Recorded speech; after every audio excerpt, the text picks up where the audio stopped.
Ladies and gentlemen, good evening. Welcome to Council tonight.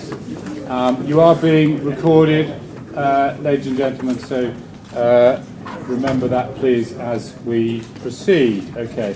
The first item on the agenda is a presentation by Paul Ratcliffe and Simon Banyan on universal credit. So, gentlemen, please. Thank you very much. Thank you, Jen. We're going to try and give you a whistle-stop tour of universal credit. This is normally a presentation that's given over about 2 hours, and we've got about 10 minutes to do this, so we'll try and get through this as quickly as we can and then open for questions at the end. The first thing in terms of universal credit is it's a roll out of a number of benefits into a single benefit for people to receive. So universal credit consists of job seekers allowance, employment support, income support, child tax credits, working tax credits and housing benefit. To emphasise, it's for working age claimants as well, it's not pensioners. It doesn't replace child benefit, personal independence payments, attendance allowance, carance allowance or contribution-based job seekers allowance or ESA. Again, Paul's my technical wizard on most of this, so he will dip in and out as he needs to. So universal credit, as Paul said, will apply to people who are working, some are not working, people who are sick, disabled, parents and carers, and this will bring many claimants who have previously sat outside the Department of Work and Pension Benefit system into the world of claimant conditionality and sanctions, such as those claiming tax credits and housing benefit. The rollout schedule, this is the Derbyshire rollout schedule.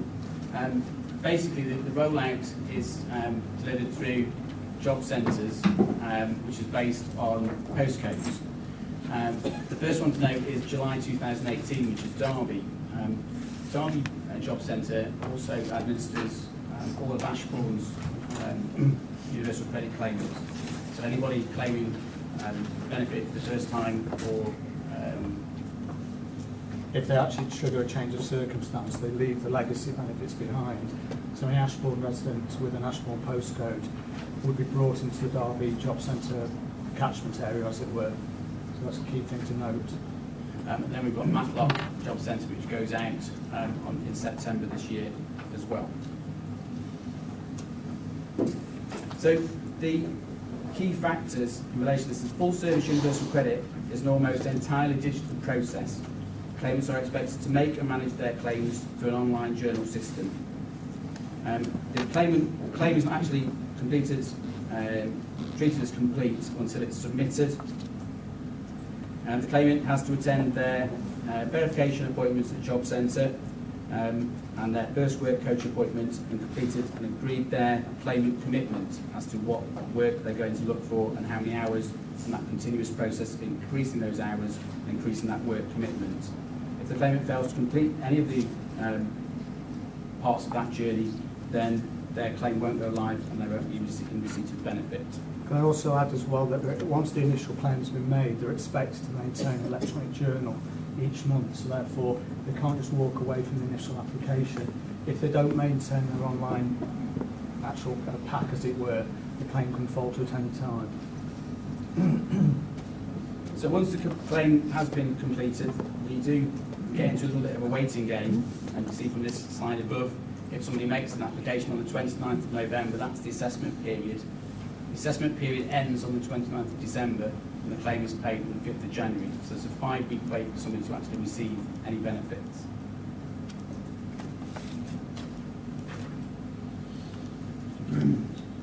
Oh yeah, sure.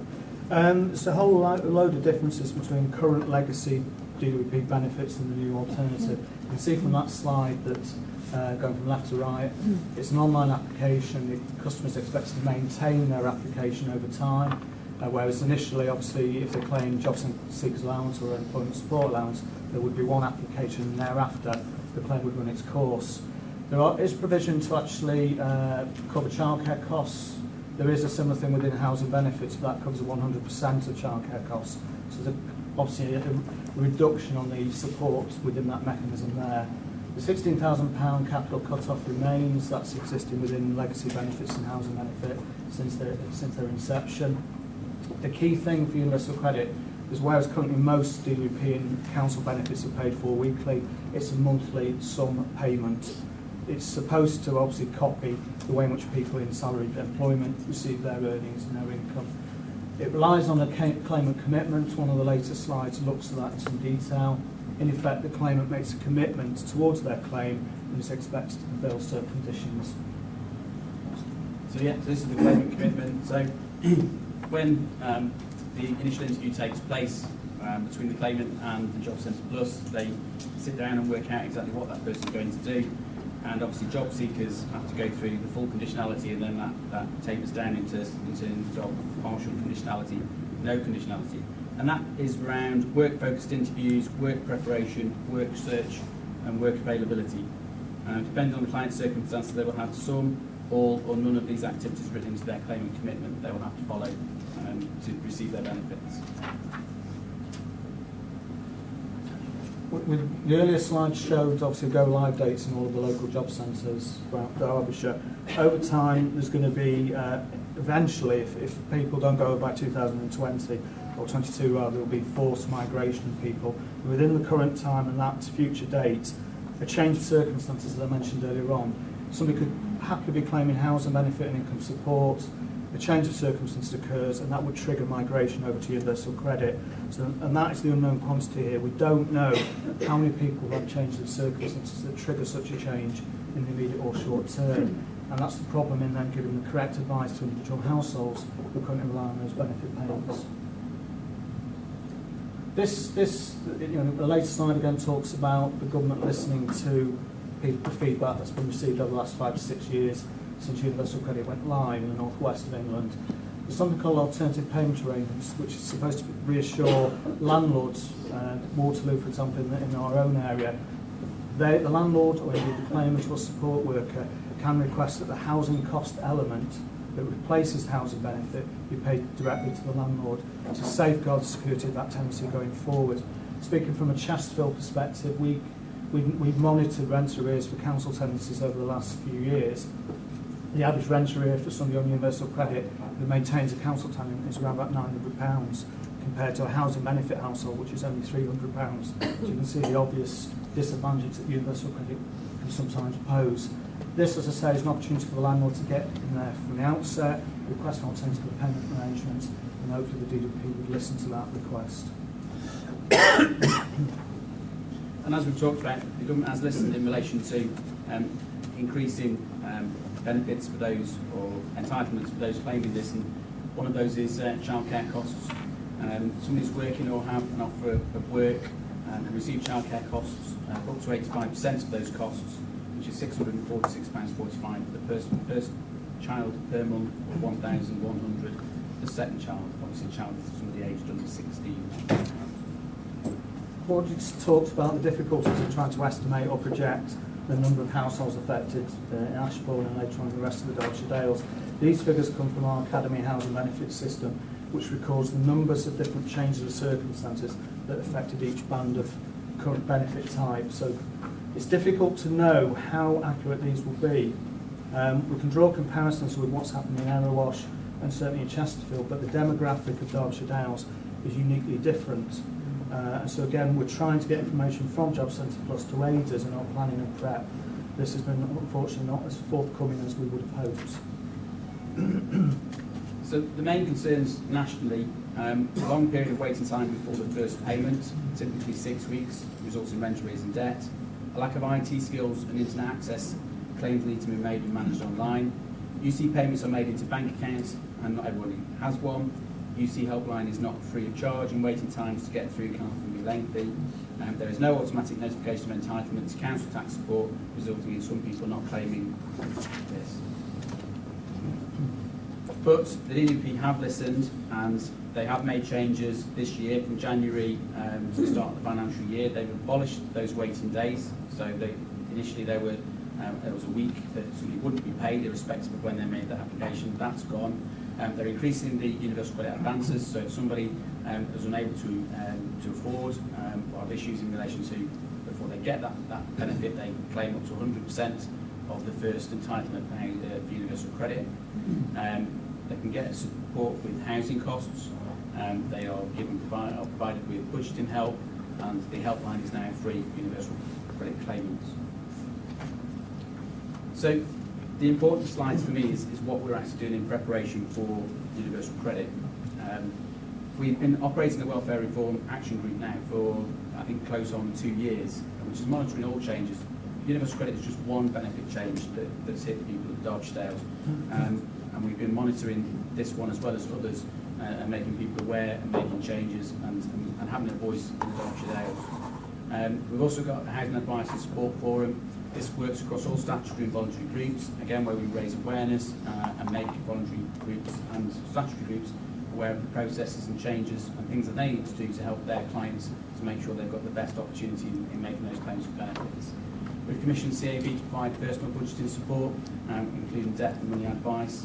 We've commissioned Derbyshire Community Bank for affordable lending and to encourage saving. Derbyshire Dales District Council, the Home Option Service, is going to provide the digital support service when universal credit goes live, and this is part of our homelessness prevention initiative and service. We're working with Derbyshire Dales Public Health and Wellbeing Locality Partnership, and again that's around awareness and mapping. We're going through mapping exercises at the moment to look at what services are available for people to access, such as digital support, financial support, and just general support in relation to claiming universal credit. Derbyshire Welfare Rights are leading on the above in relation to mapping and that awareness raising. And again, they're bringing their expertise because this is we're not the first to deliver universal credit in the county, and they've assisted the local authorities in providing that service. Waterloo Housing, the largest housing association, are very proactive, and they undertake universal credit interviews for all tenants that claim universal credit. Again, they're working with obviously tenants across the country, and have been able to sort of see what's happened elsewhere and bring that learning to this area. And they've also got a welfare reform manager and a welfare reform team behind them. Libraries, Derbyshire County Council provide help and support in all libraries across the county. And obviously we've got learning from others, so we've got Paul, who's a great asset to us. Obviously he's gone through this with Chesterfield. We also talked through the Derbyshire Benefits Officers Group with all the other local authorities that have experienced the changes across Derbyshire. Thank you, Chair. I'd like to thank you, Roger. Before we start questions, please, I'd like to take questions on the practicalities of this rather than any political leaning on this, please. Councillor Purdy. We've only got a limited amount of time as well. Yeah, thank you for that very brief, but very relatively important presentation. My first question is, what role can as councillors play in this, if any? So do you want to just repeat that question for some of it into the mic? It seems to be direct officer to client. Is there no role for us councillors to be involved with, or should be? Certainly, thanks, we can certainly, we're providing a suite of leaflets at the moment to provide electronically. When those are ready for the Derbyshire Dales, we can certainly make those available to members. Councillor Slack. Thank you, Chair. You did state that a lump sum payment is paid every 4 weeks, every month. Is that correct? Every month. Yeah. CAP, which is Christians Against Poverty, has very often spoke out against lump sum payments, that people get into trouble when they get a lump sum payment. They get the payment and the money's gone too quickly during the 4 weeks. So weekly payments are far better for people on very low incomes who struggle every week. So is there any discretion there where it can be paid weekly? Well, it's not our benefit ultimately, it's a DWP Job Centre Plus arrangement, so they stipulate the frequency, and one of the underlying points of this is to actually mirror people in employment. It's probably at the latter end of welfare to work, all of this, but they're trying to replicate and create budgeting skills in people who formerly not had these skills. So there's very little that we can do to actually influence. There are arrangements also within terms of certain households might have various addiction issues, for example gambling, things like that. So there is arrangements underwritten within this to have split payments, so that, and also for the housing cost element also to be paid separately for the landlord. So they are trying to be flexible. However, again, it's so early in the process, really. Yeah. Just one other question quickly. The 5 to 6 weeks wait, is there any fund to help people in that situation, because we very often read of people getting into serious trouble in that time and getting into debt. If we're aware as a benefits section, because we'll continue to administer the council tax support claim, their assistance towards their council tax liability. We have the DHP funding, the discretionary housing payment scheme, which is there also to help people claiming universal credit. So if we were aware of a claim having been made, it was in the system, we were part way through that initial waiting period, we would certainly entertain some level of award or assistance to help them. And also, obviously, our colleagues up the hill, the Derbyshire Discretionary Fund as well, I don't know what provisions there. And there's the advance as well, as part of universal credit. That's up to a full month or a full first payment they can get in advance, because they've got to pay that back over, I think it's 12 months of the initial benefit, but they can get a full 12 months advance. Thank you. Councillor Ratcliffe. Thank you, Chair. I'm not going to labour a question, because I'm going to put some very specific things, points to our council leader a little later on. But thank you very much for your introduction and briefing, and indeed the notes that you sent out are very informative, and I've been reading very closely. I have to say, despite all the preparation that we're putting in, and indeed the financial support, I know that we're giving, and the other support. For me, this is a mitigated disaster with problems and consequences just waiting to happen, and no doubt we shall start to feel that once the full service rolls out. Just on the point about financial support, we have a discretionary payment fund available. Will recipients of that suffer in any way when they take up the full universal credit rollout? Do you mean the council tax support discretionary? Yes, our discretionary payment. If somebody is an existing customer, they're known to us, they're on housing benefit, and we receive a notification that universal credit has been claimed, we're obliged to cancel the help towards the rent with the housing benefit claim. We would leave the council tax support claim going until the situation becomes that much clearer. So certainly they wouldn't have that pressure of having to meet an enhanced council tax bill being sent to them. So we will do everything within our means to try and identify the most vulnerable households and make the most generous decisions that we can. But ultimately, obviously, I repeat that universal credit is not our scheme, it's not our benefit. All we can do is try and work with colleague and partner agencies to support those most at jeopardy. And again, I'm very pleased to hear that we're attempting to alleviate the requirements, the criteria, if you like, that are needed by claimants, such as digital skills, a bank or credit account, photo IDs. I mean, as if everybody has this. You know, I can't help but reflect on the fact that none of us is ever likely to hopefully encounter having to participate in this sort of government welfare scheme. But many of our residents will, unfortunately, there. I wanted to ask you about this support.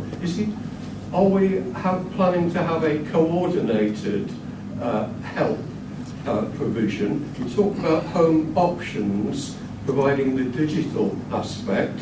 I think I saw mention of help with setting up a bank account, but will it be coordinated so that people know they can turn to us, the council, and receive the proper level of support to progress a claim? We will make every attempt to make this a coordinated Very approach. pleased to hear it, thank you. Yes. Councillor Sue Burford. Thank you, Chair. I'm going to have to start by saying that I do actually think that it's the most vulnerable people in our areas who are going to have the most to worry about here. I think they haven't got enough to worry about. I think those of us in this room have probably got really no idea of the stress that this sort of thing will cause. But my question is, there is a way apparently of getting housing benefit paid directly to landlords. Who will actually make that decision? Because I certainly know from talking to Waterloo Housing that they are extremely worried about what's going to happen as and when people get their universal credit, including the housing benefit paid to themselves, and that's going to cause not only problems for the tenants themselves, but also for Waterloo who are trying to provide a service. So it always round it's not going to work. I'm really very fearful of this. But who will actually make this decision? It's a decision made by the Job Centre on behalf of the Secretary of State. It's a non-appealable decision. So if a request is made and it's refused, there is no, as I understand it, there's no right to review. So effectively the Job Centre Plus, not necessarily in our area as well, it might be another decision maker elsewhere in the UK makes that decision for one of our local persons.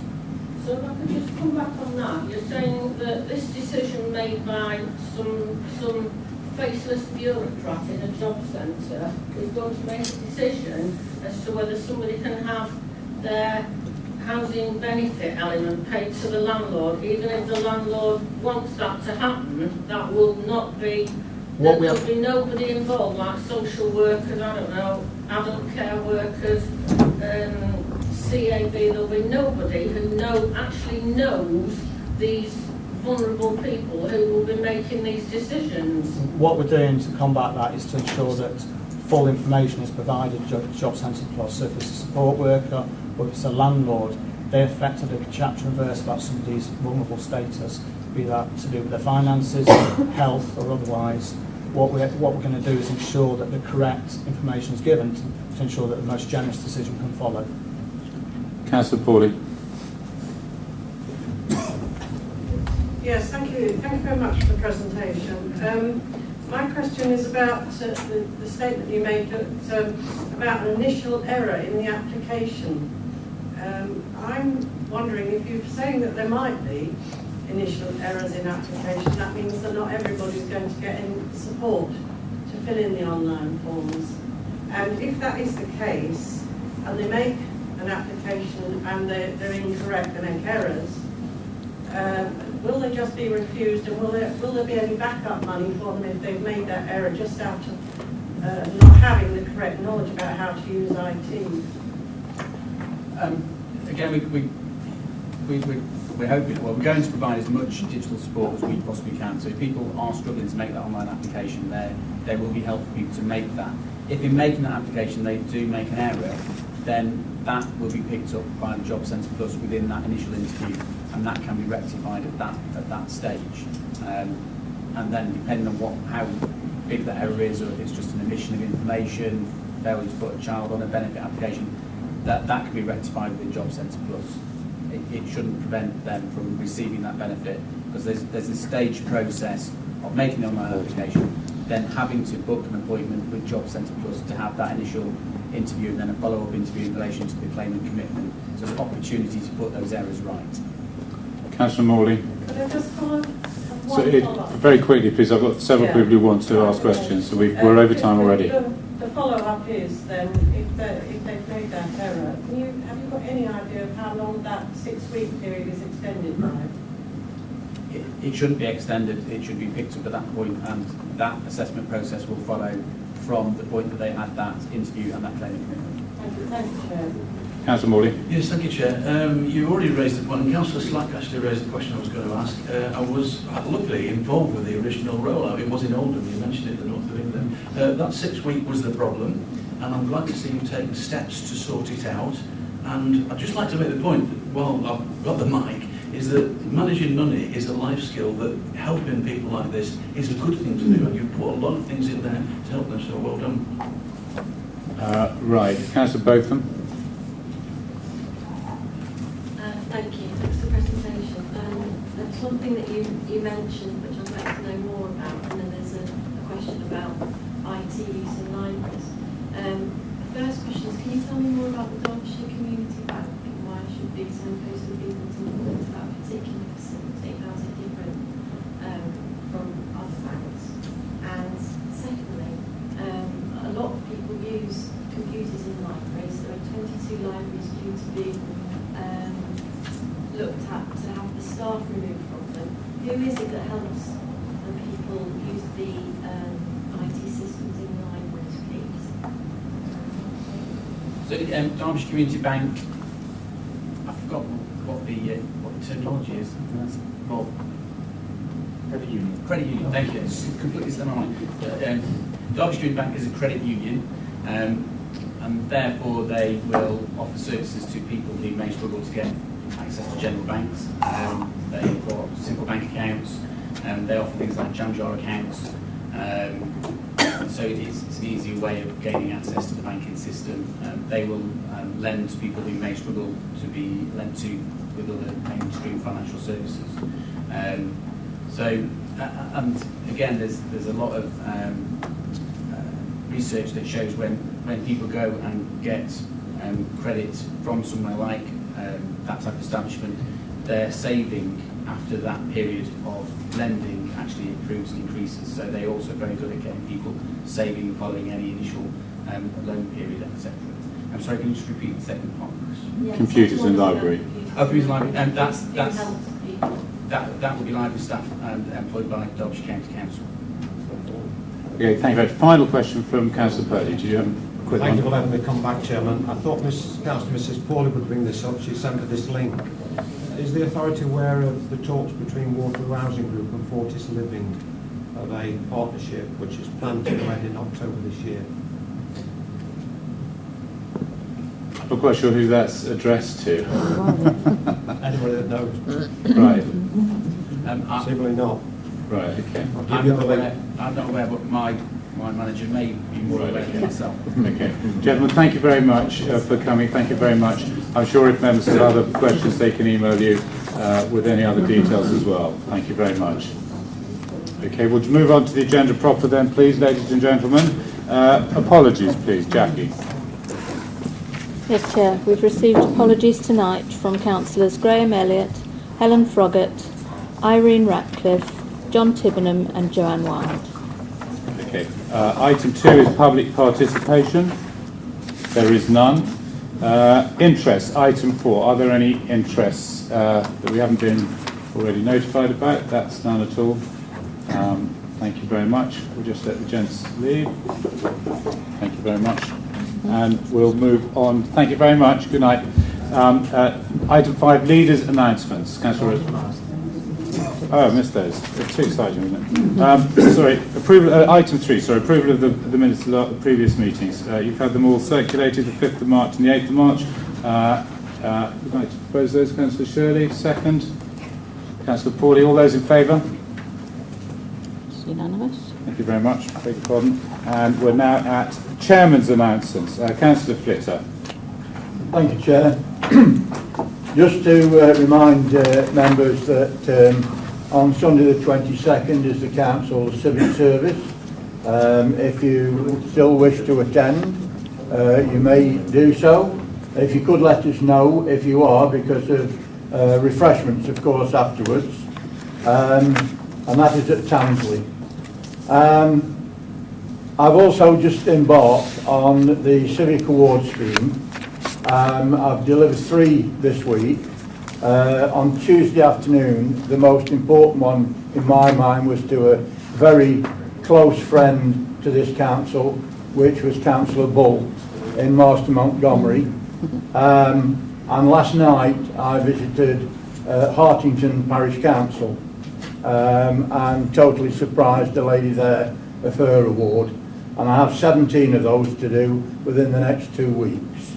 So anybody that recommended and nominated people or encouraged people to nominate others, thank you very much. I'll just mention, I've had a very nice letter yesterday from the High Sheriff, because she retires from her post today, thanking me for, and my wife Anne, for our company over the last 12 months. We've shared many events together, and it really has built up relationships for this council. I also want to take this opportunity to thank staff, because there won't be another opportunity to do so, for all their help that they've given me over the past year. And just finally, just to say that if you haven't had any raffle tickets, I have got some here tonight, and that I will gladly take a fiver off you at the end of the meeting. Thank you very much. Thank you very much, Councillor Twister. Okay, item 7, committees. This is to receive the non-exempt minutes of the committees shown below. You've all had them in your party pack, I think, or on the website. Can I Councillor Shirley, can you propose? Yes. Thank you very much. Can you second it, please? Councillor Atkin. Okay, all those in favour? Take the minutes. It's unanimous. Thank you very much. Moving on to questions. We have 4 questions tonight, and we'll start with number, so that's agenda item 8, number A, and the first question is from Councillor Peter Slack to Councillor Rose, and we'll take the question as read. Councillor Rose. Well, the simple answer to Councillor Slack's perceptive question, Chairman, is that exactly what we are going to do is look again. The further consultation is shortly to take place, and obviously this fact is going to be reported back to members the outcome of that consultation. So we will be looking again at this important issue. Okay. Councillor Slack? Just yep. a quick supplement. Yep. Yeah, thank you, Councillor, for that reply. Just a question, would a lot of the community groups and sports groups be having input into the future consultations? Would the charities and sports groups, am I on the wrong question? Yeah. Will they still be part of the consultation? Or will their views be taken as read? It's out there for consultation, so everybody, all the organisations will, I'm sure, have much to say. So no, we'll encourage response, please, Councillor. Yeah, thank you for... Thank you very much. Thank you. So again, we've got another question from Councillor Slack to Lewis Rose. That's number B. Starting, please see the comments from Worksworth Town Council. Take that question as read. So Councillor Rose. It's a very good question, and Councillor Slack's quite right to raise it. And I don't think it just works for the Town Council who's concerned about this either. I think we all are. But he knows we've now got an adopted local plan, and that requires a 30% requirement, so we're going to stick to that as best we can. But, and I'm afraid there is a but, that isn't always going to be possible in certain cases, particularly where you're developing brownfield sites which require a lot of remediation. So that's going to need a different approach, but it will be up to the planning committee advised by officers to make decisions, so it will be a democratic process. But the basic aim is quite right, we're going to try and hold to the 30% and accept where there are good circumstances where we shouldn't. As far as civil is concerned, no problems yet. We've had 47 responses to the consultation at the moment. Councillor Slack? Yeah, just again a quick supplementary. When you said but will become a precedent with especially with the Snitterton application when there was no affordable housing, will that become probably some of the bigger companies might make that a precedent and say such a thing, what we all count an excuse to get away without affordable housing? We think we should have to be stronger and stand up to these big companies. Well, Councillor Matt's got the same responsibility as I have when it comes to attending meetings for planning committee, which we're both members, and I'm sure the chairman would have much to say on the matter. But we can't anticipate the report. We'll have to consider it on the merits when it's presented to us at a special meeting, and we wait and see. But the basic aim, as I said before, is to follow the local plan. There's no point in having a local plan unless we follow it. Okay. Thank you very much. So moving on, we've got question number C, which is from Councillor Mike Ratcliffe to Councillor Rose. We'll take the question as read, and it's about universal credit. Councillor Rose. It's a question that Councillor Ratcliffe mentioned in dispatches, of course, at the time of the presentation. Now, there's sort of two things I want to say in answer is that, I think in our benefits team, Paul and Simon and the others involved, we have some really caring officers who do their best to try and help people. And I think that's the philosophy of the council. And he knows from my previous answers to other questions, we have a discretionary fund, and I've always said if it wasn't adequate, we'd certainly look at that. At the moment, we're told it's adequate, but we'll keep it under review. There's that opportunity if we need to do so. As to asking me to reiterate previous pledges that this council will do all it can to assist the welfare and join with me in speaking about the inadequacies and inherent unfairness of universal credit and credit reform. All I can say to that is that the District Council is a member of the District Council network. They have been on the front foot when it comes to making points to the government about some of the problems in this system. I mean, the government isn't going to change its mind about universal credit, but what we can try and achieve is some amelioration of the consequences, and we saw a few of those on the screen earlier on. So, through that organisation, I've always said we're better working collectively than being a lone voice in the wilderness. We will try and improve the system and make it best, work as best as we can. But at least we have the assurance as members that we do have an excellent team who really care about this job. Councillor Ratcliffe. Yes, thank you, Chair. I'm going to ask a supplementary, and if you wish to have a copy of it for the records, you're welcome, because I have written it down. But I just wanted to say very quickly in reply to what Councillor Rose has just stated, that the objective behind these questions this evening was in the knowledge that we were going to have the presentation, and also being very aware of the problems that are going to arise on the full service rollout of universal credit. I wanted this subject to remain and be out there, not only in the council domain, but in the public domain too.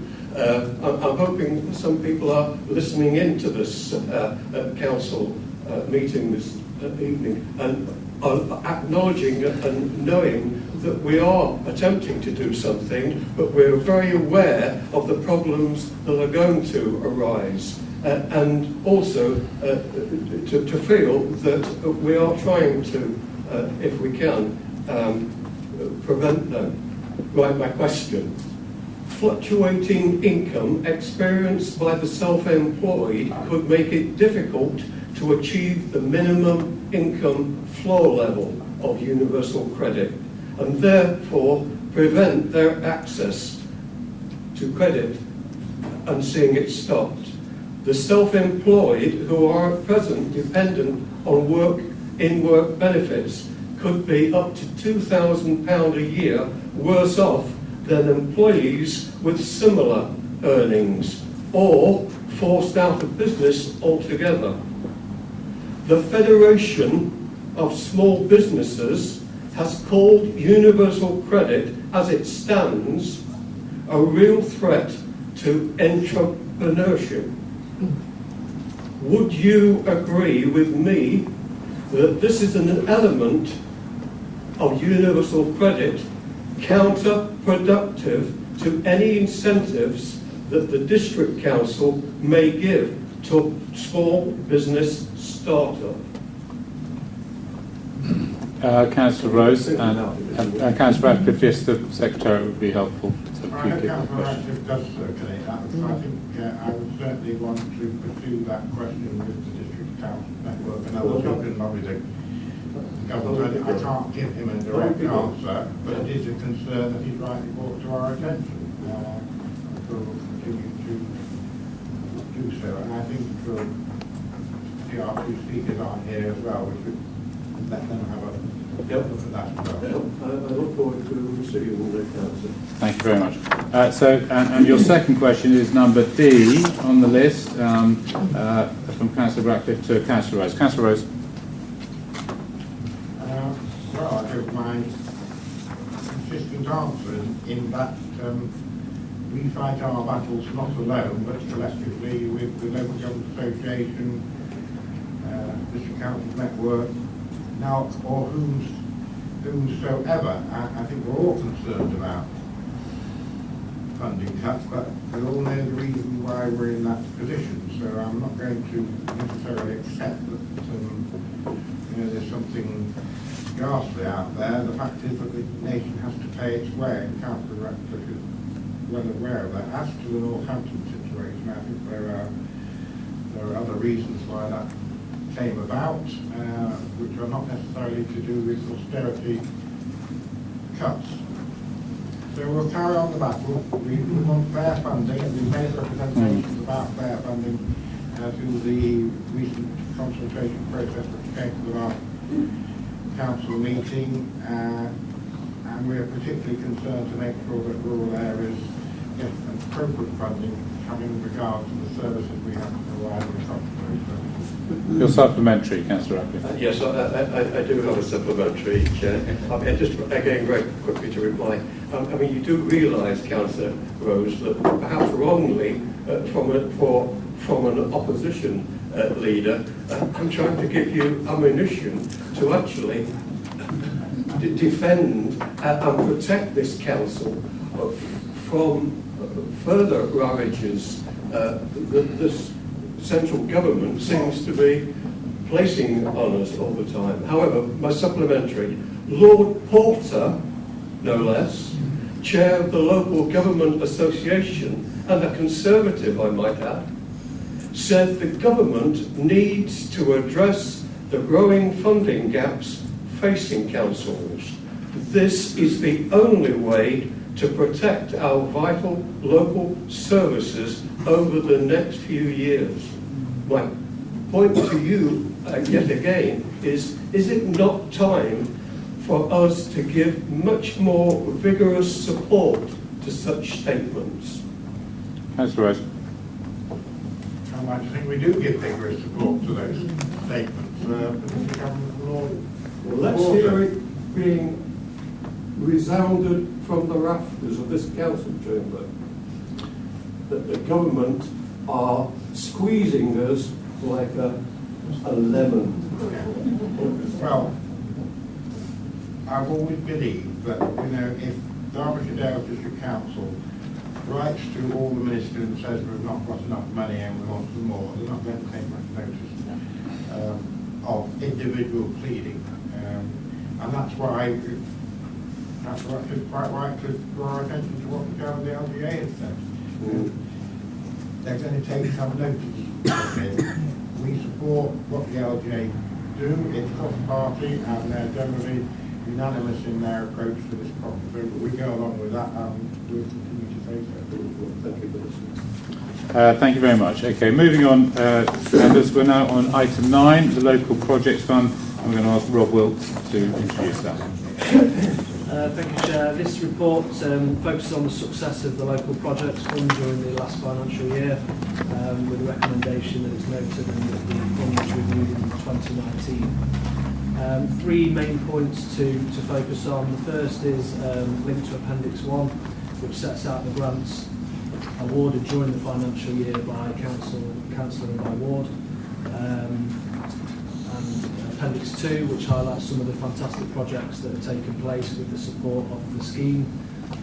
Often what we find is that a very small amount of money can actually sow the seed for much bigger work and broader impact across the district. So there's some really good news stories within Appendix 2 there to have a look through as well. And then finally, on to Section 3 under financial. Due to the fact that there was a number of awards coming in towards the end of the window, there's an amendment to the final budget outturn, which instead of it being £56,270.97, The revised figure for the minutes is £57,270.97, and then the remaining underspend is reflective of that, and is finalised at £4,554.03. Okay. That's everything. Thank you very much. Councillor Rose. Joe, there might be some questions, I'm sure, but I would like to move the report because I think it's an excellent reflection on the efforts of all the members to make this fund work and make it work effectively, because I think we all know that where we've given little bits of money to various organisations, it's helped attract other money. So it's been a seed core approach, and I think that's gone down very well. I think it's been extremely popular. So I think we almost should give ourselves a pat on the back for achieving this and not giving too much money back into the pot at the end of this 3-year period. I know it's got another year to run, so I'm sure we'll all be busy, but I'm happy to do it. It's right that the new council should look at this again in 2019 and see what we can or cannot do given any budgetary considerations, because it's very popular with our local people, and that is something that must be attractive to all of us. Councillor Catt. Chairman, it's essential that the council does have the opportunity to review the local projects fund when it meets as soon as possible after May 2019. As Councillor Rose has just said, this is a very popular scheme. It helps people and organisations throughout the district, and I would second that motion. Councillor Swindell. Thank you, Chair. A comment and a question, if I may. Just to say that I think it's been a great scheme as well. I was a bit worried at the start. I thought it would just be another opportunity for councillors to get a photo opportunity and publicise themselves. It's actually been quite the opposite. It's been great for community groups and those councillors like myself who have really pushed this and advertised it, the parish councils and parish flags and so on. If anything like me, it's not good enough for it being topped up. I'll be amazed if mine sees the end of this one. So first of all, I'd like to say thank you for allowing us to have that opportunity to support those groups in our wards. I agree it is right that we review it. I would be very sad to see it go, but obviously with the financial situation that we're in, everything should be reviewed on a regular basis. So I wholeheartedly agree with that, and I'm happy to vote for this. My question, Rob, if you can answer this, at the start of the local projects fund, I believe we made a broader clause that we wouldn't allow repeat applications. I've pushed and pushed this and tried to spend the money as fairly as I can over the years to groups throughout my council, and I've now got groups coming back and saying there's only one more year left, can we please have another shot at it? The question is, can they? I'm just thinking of, for example, an afternoon teas group in South Garley who I gave £200 to last year. They bring elderly people in from the community who are suffering from loneliness and isolation. They are on a monthly basis getting a free afternoon tea with some company, and it's really vital that I'm able to support them again this year because they're really struggling to find funding. So do you know if we will allow repeat applications for this final year, please? Rob. Thank you, Chair. Unless Sandra may give me guidance otherwise, I believe that the terms and conditions were that a group can only apply once for the same project in the financial year. Financial year. Yeah. Thank you. Councillor Martin Burford. Thank you, Chair. First of all, I'd like to thank Rob for this excellent report. I'd like to echo what Councillor Swindell, Councillor Catt and Councillor Rose have said. I agree entirely with everything they've said, in fact, about this scheme. It's been a fantastic scheme. It's been very well received by local organisations, charity groups, and local voluntary groups, and churches, etc. But also, only yesterday, you'll see from the chairman's report that Council Fitter unveiled a plaque on Smelly Street in Rochdale to commemorate the excellent work that local volunteers, local residents have done to restore a historic garden there, which funny enough, it's in the ownership of the district council, so it's CECOR, not just the voluntary groups, but also for this council. Because the local residents there were so fed up with looking at this derelict garden 3 years ago when I was first elected. They asked me if I could do anything about it, and that's how I managed to get this funding from African Bloom to put towards buying plants and equipment and laws for restoring this particular garden. And it's a superb reflection of the work that those residents have done.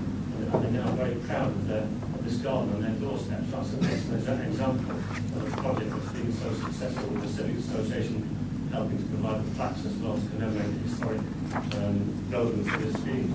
But looking at the report, what does stagger me is the amount of money that's not being spent. I can't believe that £5,500, up to over £1,000 in some wards, has remained unspent. I'm quite gobsmacked about that. It's really going to have been returned to the council to be shared out between councils who were short of money this financial year. I certainly could have spent. I'd also echo Councillor Swindle's question about who's coming in for a second or third bite this final year. I just wonder how we're going to respond to them, because there are some groups that possibly don't necessarily deserve to have repeat funding time and time again at the expense of others who might more fairly deserve it. But I do sincerely hope that the new council will see fit to replace this scheme with the same one in the next council or with a similar scheme in place. So I only applaud the report and I'll third it if that's possible. Councillor Mike Ratcliffe. Yes, thank you, Chair.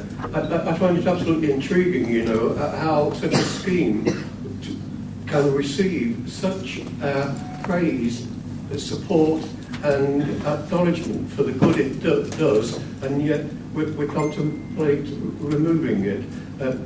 I have to say Councillor Burford has expressed many of the thoughts I have about underspend, and I have to say I have some particular opinions about that, and it's a shame that there is money still unspent.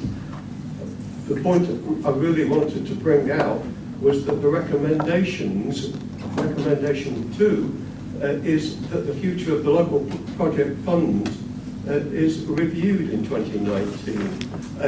I just want to clarify and bring out whether or not it is a genuine review, or is it simply an acknowledgement of the statement contained in 1.2 of the report that the local project fund is going to conclude in 2019. It seems to me that we should stick to the letter of the recommendation and leave it to the incoming council in May 2019 to decide whether such a good scheme as this, and I won't go through all the reasons because they keep getting reiterated, and it should be retained. Councillor Supel. Thank you, Chair. Yeah, as regards to the report, I'd just like to confirm the fact of in 1.2, as regards when we had the meeting in April 17, that we were having a reduction of 10%. Now, was this year on year, or just from that particular year and go down to 9,000 per annum? Because I was led to believe, or took it on, that it was 10% each year after. So it would be going down to 810. So can we confirm that? And I have one question as well. Do the next one. I'm along with fellow councillors saying that yes, it's a great report, and as our member has just stated about where it does say in 1.2 again, the local project fund concludes in 2019, that it does go back up to where the recommendation says we will review it. Yes. And secondly, in 2.1, you've got about the MTFP has not made amends for this, so could that possibly be looked at, obviously, within the coming year, so that if we do and we carry on for 2019, it is already put in the budget. I think those are rhetorical questions, aren't they? Or, Sandra, did you want to make a comment? Just a quick Once- one, yeah. Chairman. I think what the decision in April 2017 was about was that you wanted the new council to consider, firstly, if it has a local projects fund and what that fund would look like. And I don't think you wanted this council to influence a future decision. So there must come a time when the new council looks at this fund and decides what form it would look like without committing it to anything at this stage. That was my understanding. Okay. Councillor Slack. Thank you, Chair. Everyone's already said the council said it's been a great success, and it's been a great success, a tremendous success. I would like to thank Ross Essen, who's put a lot of work into this project, and she's been a great assistance to myself and other councillors. This project fund has attracted other money. In my ward, we give a grant to ward members give a grant to the local community cinema, and it attracted a youth co-op grant. Recently, we've given money to a new war memorial, and again, it's attracted a heritage grant. I mean, this grant is a great thing, really, because it attracts other money into our district, and to do away with it, in my opinion, wrong, but it is up to the new council to decide. But again, it's been a tremendous success, and every councillor who's used it properly, will realise this, and the community realise it. It's really supported many communities of volunteers in sports and in other charities. It's given them great support, and it gives them the confidence in the council. So I think it's been wonderful, and I'm fully supportive of it. Thank you, Chair. Councillor Flitter. Thank you, Chair. I just want to clarify. I understand the arguments about whether it's going to conclude, and it's rightly it should do in 2019 to enable the next council to look at it. But I think the issue raised by members at the moment is whether once that council makes the decision, if it's not in the budget or a sum of money isn't in the budget prior to that, then will it be a second year of the new council before it's operational? And there seems to be a gap of a year there. Can that just be clarified, please? Right, Rob, would you like to take that one, or I can ask Sandra to... Sandra? Me or you? Okay, I'll have a go. Okay. I'll have a go and you can help me. Sandra sort of clarify the 1 or 2 points there. I think there has to come a punctuation point at the retirement of one council and waiting for the new council to arrive, but there's nothing to stop a new council from having early considerations of its new local projects fund and prioritising its finance to make that scheme so. Nothing to prevent it whatsoever. Obviously, it would need to bear in mind the priorities and its finances at the time, but it could make a reasonable decision, subject to those scenarios, to putting the monies in place for the scheme to continue. That's its gift to new council. Okay, thank you very much. Sorry, thank you very much. I think that...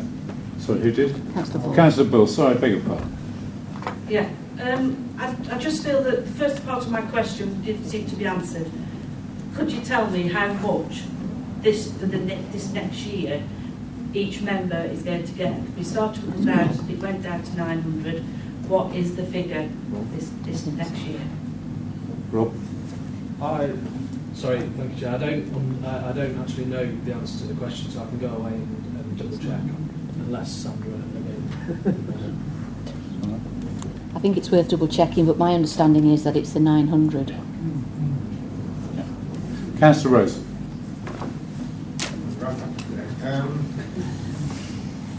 I think it's been a very interesting debate, and I'm really pleased that members are very enthusiastic about this. I think we all are.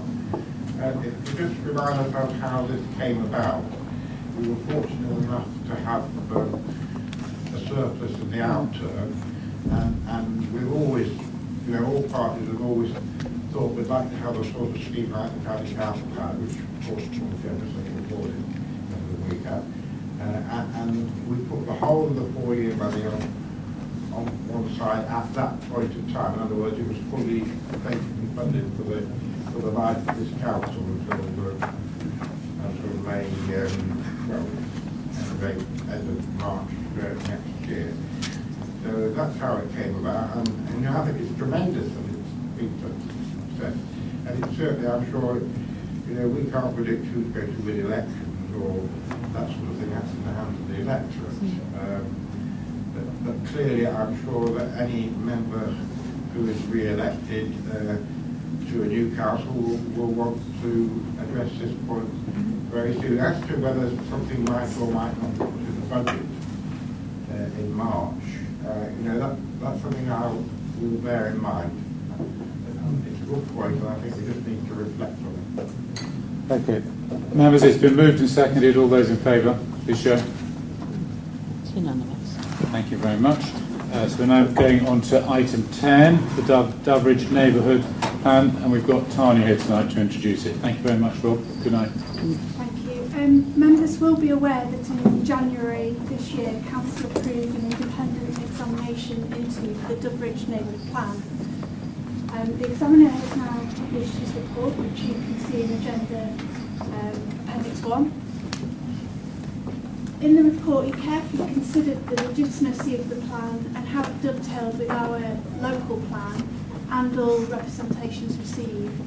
And he's concluded that subject to some very minor technical modifications, the plan can proceed to referendum. I've spoken to the Doveridge Neighbourhood Plan Group and Parish Council, and they are happy with the report that he's produced. And I would also like to thank them for all their hard work and their diligence over the last few years and working with us to come to this point. If members are minded to approve the recommendations today, we can move to a referendum with a provisional date of the 14th of June. Thank you. Councillor Catt, thank you. Thank you, Chair. I welcome this report wholeheartedly. It's yet another step along the road to achieving the adoption of the Doveridge Neighbourhood Plan. We already have our own local plan in place, and we already have the Worksworth Neighbourhood Plan in place. When one looks at the long list of amendments that the inspector has recommended, it might lead one to think that there were big gaps and errors and things that needed to be changed. But in fact, they are, as has just been pointed out, of a minor and of a technical nature. I'd like to thank the officers for all the input that they've given from the council to the community in Doveridge. It has been much appreciated, and I'd also like to place on record my appreciation of all the hard work that the community has done working with the officers to achieve the position that we've got to thus far. Make no doubt about it, it has involved a number of people in a huge amount of work over more than 2 years, and that work should be recommended, should be recognised. Chairman, I will move the recommendations set out in the report. Councillor Morley.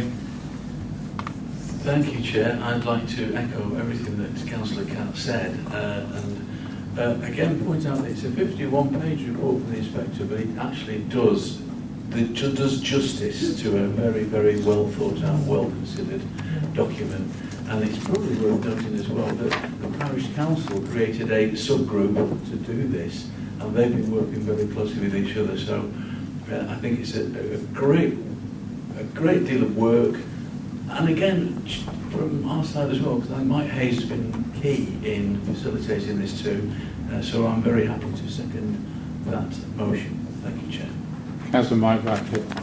Thank you, Chair. I just wanted to convey my congratulations to the community of Doveridge for having now produced their local plan and it being accepted to go forward with to referendum, which I'm sure it will meet with overwhelming support. I think everything really has been said about the measure of that we should give thanks to the people that helped to produce this plan, and indeed for their staying power, because it's no mean thing to get involved in something which is dependent upon voluntary contribution and then stay at it, despite the fact that you're going to meet obstacles along the way, and inevitably for Doveridge, they did find themselves in contention for officer time in respect of the fact that we had a local plan to achieve. But they stuck at it, and they have met now with success. And as I say, I think they deserve not only our thanks, but you know, that we shall be pleased to lodge this neighbourhood plan alongside Worksworth's and others as they arise, because there are others in the pipeline too, of course. Councillor Finesse. Thank you, Chair. Yeah, I mean, having been involved with the Bradwell Neighbourhood Plan, and that took about 2 years, you know, similar to Doveridge, I can certainly say, you know, and congratulate Doveridge on what we've done, because there's a huge amount of work involved. Benefits that do come out of it are quite considerable. You know, the benefits we've had in Bradwell have been quite amazing. There was quite a bit of opposition at the time, you know, give me some sort of roses head quite often. But once you've gone through the referendum, you know, and got the positive result from that, they all go quiet, you know, so it is the majority decision that counts. And we had the other thing where the developer wanted to build 160 houses in the village, which was way and above what the village wanted. We said 50 is the maximum, so 50 is what we got. You know, so it does control things, and as long as development is taken into mind, because that is the essential part, you know, of neighbourhood plans, they are extremely effective. Thank you. Thank you very much. I've got no other speakers on the table. It's been moved and seconded. All those in favour, please show. It's unanimous. Thank you very much. Thank you very much, Tony. Item 11, the review of the taxing private hire licensing policy. Tim, please. Thank you, Chair. Yes, this report's another short report with a long appendix. We're presenting quite a comprehensive review of our existing taxi licensing policy here, which introduced a few fundamental changes. We're introducing requirements for a penalty point system, which is intended to be clear for drivers so they know if they've done something wrong, what their consequences might be. We're introducing a policy where we're encouraging our drivers to work mainly in our area rather than coming to us for a licence and working outside. And we're making training compulsory for certain key areas such as safeguarding, child sexual exploitation, equalities and so on. So there's some fairly new burdens, as they might be seen, on our drivers in including this policy, but we think they're very important.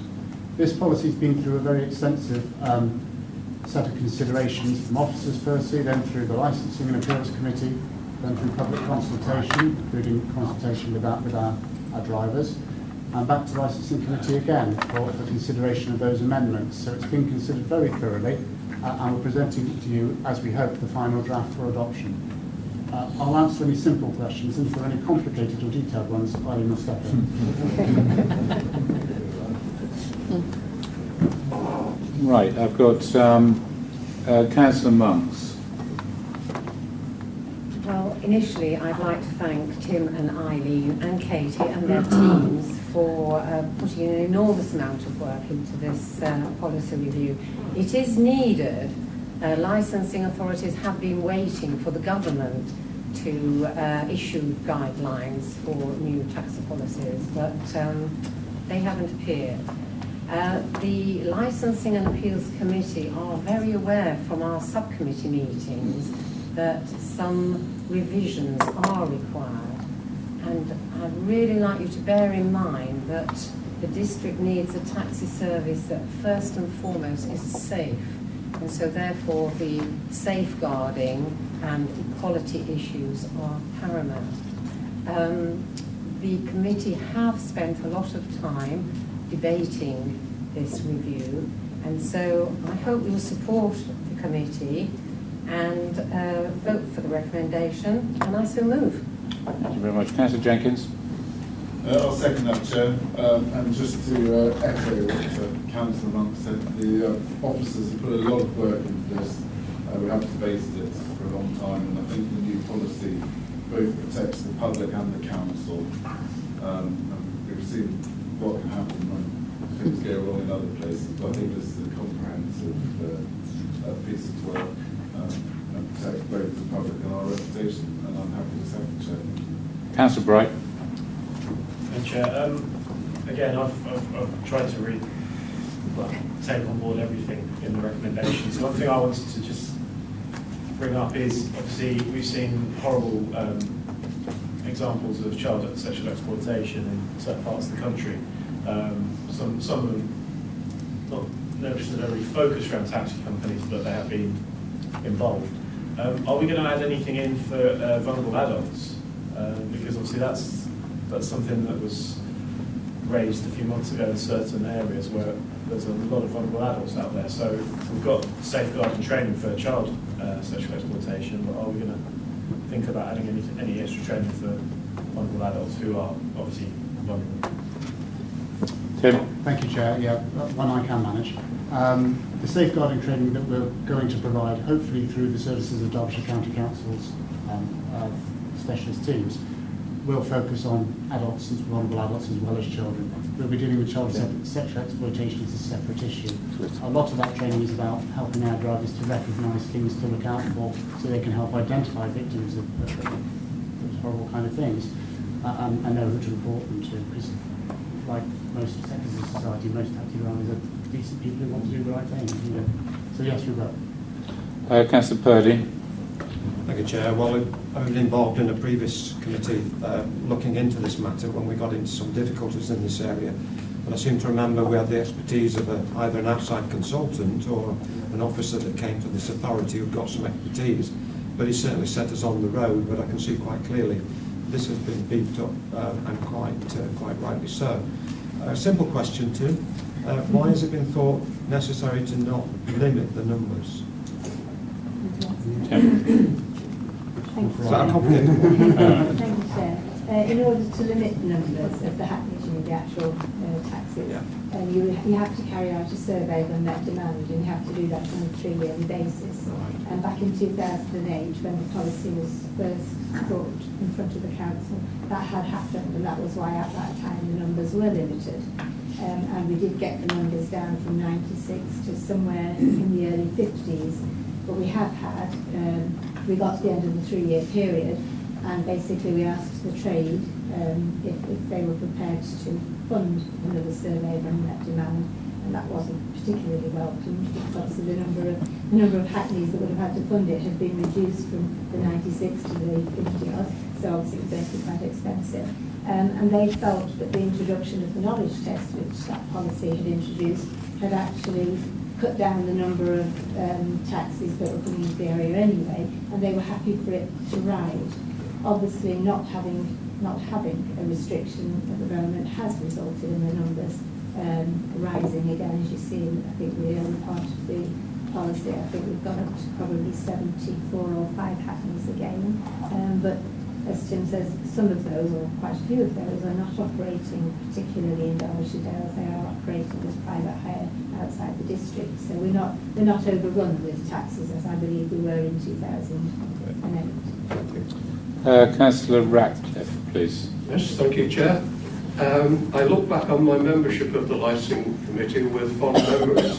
I always regarded it, I'm using the right phrase, as my sort of alma mater when it comes to committee membership, and I know that I was present at a number of taxi hearings, etc.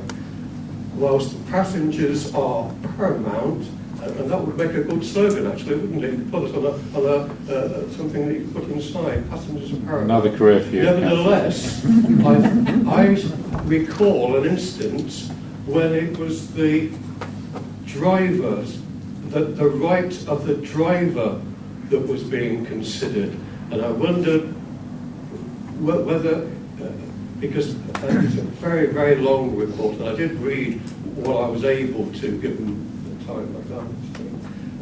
But I wondered if there was anything that was, again, protecting them from, for example, abusive passengers, particularly, and I'll be specific, because of the fact that the large number of the drivers are of ethnic origin. Tim, come right in. Yeah, thank you, Chair. Yeah, I mean, those things are taken into, or have been taken into consideration within the policy. We haven't had we haven't had reports of that kind of behaviour, but you're quite right, that obviously it's not just to protect the public, it is to protect the trade as well. And we've had a few requests where some of our drivers have asked for if they can put CCTV in their cabs for that reason, to protect themselves and from accidents and from probably non-payment or the hint of non-payment of a taxi fare. And we've allowed that if they've complied with the Information Commissioner's Office requirements. And we haven't made it a mandatory requirement because we don't feel that there have been that number of complaints that would require it. So we are quite lucky.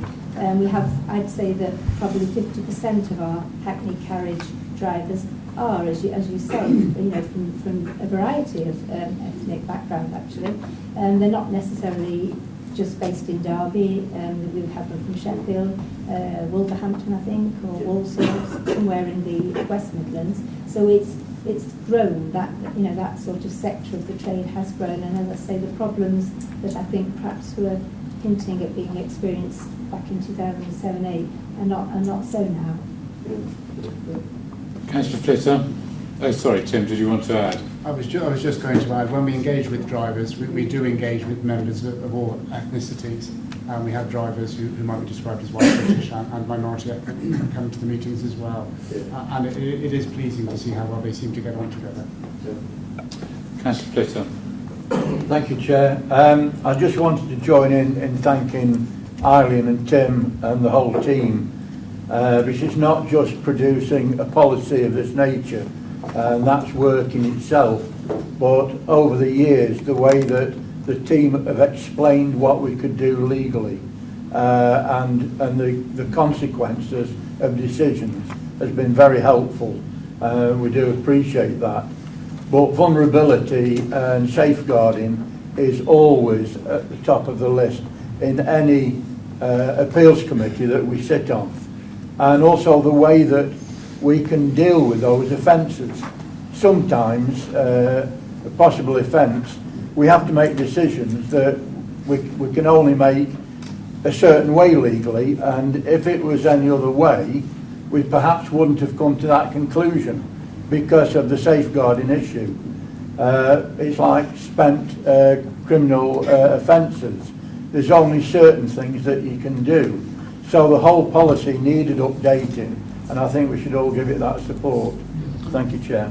Thank you very much. I've got no other speakers on the record. It's been moved and seconded for approval. All those in favour, please show.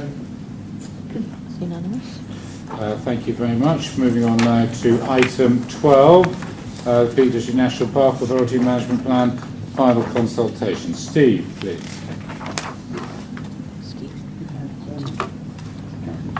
Sorry, I just wanted to speak afterwards. Yeah, fine, okay. Yeah, I'll get you down. Fine, okay. Chairman, thank you very much. I'm conscious that there are many members in the room who we've had a role in this with various different hats on, and I'm sure we can acknowledge that. For those few of you who haven't been involved, the management plan is the key strategy document, if you like, for the National Park Authority.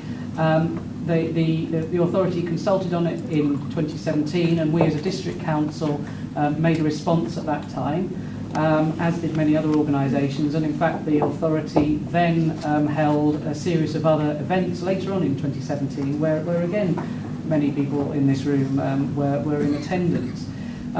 Following that, the authority has now produced a final version of their management plan.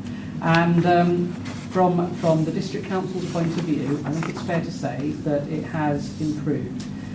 Many of the comments that we made have been taken on board. And in fact, in some cases, verbatim, the wording that the council submitted to the authority has actually featured in the new document. So that is positive, and most of the issues that we addressed have been listened to. The two issues in particular that the council made representations on were on affordable housing and on employment, and on both of those, the direction of travel is positive. Whilst, however, the movement has been in a positive direction, there is perhaps some way to go. This is an overarching strategy document, and a crude way to put it, the proof of the pudding is in the eating, and the delivery plan is very much in general terms at the moment. So the response that's appended to your report, which I'm asking you to consider, does make the point that the management plan has improved, but does point out that in terms of turning it into policy and actual decisions, we'd like to see that occur as it moves on. Thank you, Chairman. Councillor Finesse. Thank you, Chair. I agree with the view expressed in Steve's report that Peak Park is moving in the right direction now. As one of this council's representatives on the Peak Park board, I've been doing a good deal of persuading of their officers to make this happen. But we do need to keep the pressure on. National park policies are largely controlled by government, and we have to accept that they reflect government wishes. But we need to ensure that Peak Park is seriously involved in mitigating the consequences of restricted development, which is naturally national parks. And will do as much as they can within their government guidance, the guideline limits. The need for affordable housing within the Peak Park far exceeds supply. The consequence of this is a continual movement of young people and young families out of the park into other areas of Derbyshire Dales, which are outside the park, where as a result of our local plan, affordable housing should be in relatively good supply. This movement will have a progressively damaging effect on our Derbyshire Dales communities, which lie within the park. The obvious solution would be for national parks to have targets for the provision of affordable housing based on local needs, and then to search for sites which would fulfil those needs. The targets need not include migration into the park. They will be calculated to simply provide sufficient affordable housing to give young people and young families the opportunity to set up homes within the communities in which they were born or raised. Peak Park has recently started a search for possible sites, both for affordable housing and for new and expanding local businesses, premises for them. But the advertising is low-key and rather obscure and needs to be stepped up. As their contribution to our local plan new housing target, Peak Park estimated that 400 new houses would be approved by the authority in the local plan period, which is 2014-2034. In actual fact, they're doing much better than that, and the total new houses approved during the first 4 years of our local plan is over 200. Assuming the Bakewell application for 30 is approved tomorrow, and there are more in the pipeline. I'll be speaking in favour of the Bakewell application at the Peak Park Planning Committee tomorrow. There are currently 132 families in Bakewell in need of affordable housing. This application, if passed, will provide less than a quarter of that Bakewell need, and 92 more are required. As I said earlier, we may be able to accommodate them in central Derbyshire Dales outside the park, but that would mean migrating many young people out of the park and would damage their present community. I've asked Peak Park officers to increase the 20-year estimate of 400 houses, but sadly they refused. I will keep on pressing for an increase because it will provide an important buffer for our local plan target. Otherwise, the estimate remainder figure of less than 200 new houses over the next 16 years, i.e. 12 per year, is not encouraging. I hope the suggestions in Steve's letter will be acted on by Park officers, and I'm very pleased to move the recommendation. Councillor Hobson. Chair, I'd like to echo a lot of what Councillor Furness has said. I'm sure a lot of members would agree with that. I'd like to second the motion. I'm encouraged that the direction of travel from the initial draft appears positive, and thanks Steve for his comprehensive response. Councillor Chapman. Thank you, Chair. I haven't got a long prepared script for this one. I'd just like to answer as I find. As a member of the advisory committee for the National Park Management Plan, I experienced the actual sheer volume of people who were involved in bringing this management plan to the table. For example, as well as Derbyshire Dales, there are 10 other constituent councils with interest within the National Park.